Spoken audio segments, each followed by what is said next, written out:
This is an example of how to use geometric means to find the side lengths of three similar triangles.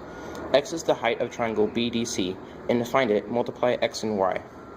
A squared is the height of triangle BCA, and you multiply x by the hypotenuse of the triangle BCA, which is C. To find B, multiply y and C. In this example, to find x, square x and set that equal to 2 times 10. X equals rad 20, which simplifies to 2 rad 5. To find y, use the equation y squared is equal to 10 times 12, which simplifies to y is equal to 2 rad 30. To find z, square z and set it equal to 2 times 12. It simplifies to z is equal to rad 24, which equals 2 rad 6. In this example, it is asking to find the distance between A and B. Simply find the measure of angle C by using the alternate interior angles theorem, and use the tan-trig ratio to find y.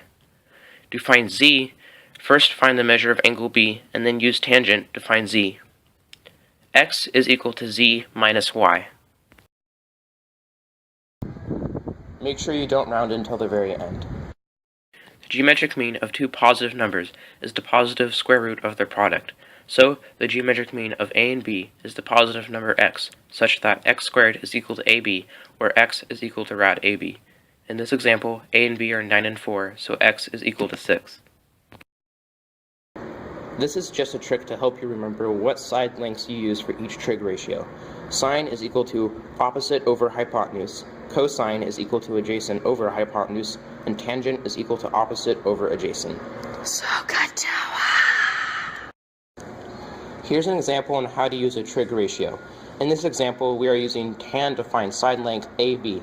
Tan is opposite side over adjacent side, so simply substitute the given values of angle A and side BC. After you simplify, the answer is approximately 7.02 inches. Don't forget to use the degree setting on your calculator. If sine A is equal to x, the inverse of sine times x is equal to the measure of angle A. If cosine A is equal to x, the inverse of cosine x is equal to the measure of angle A. And if tangent A is equal to x, the inverse of tangent times x is equal to the measure of angle A. You can use the inverse of the trig functions to find angle measures. In this example, we are using the inverse of tan to find the measure of angle A, which approximately equals 34 degrees. Just remember, in a 45-45-90 triangle, the two legs are equal to each other. The hypotenuse is the leg length times rad 2. In a 30-60-90 triangle, the shortest leg is x, the other leg is x rad 3, and the hypotenuse is 2 times the length of the smaller leg. For this type of problem, you can simply use the distance formula to find the side lengths of the triangle.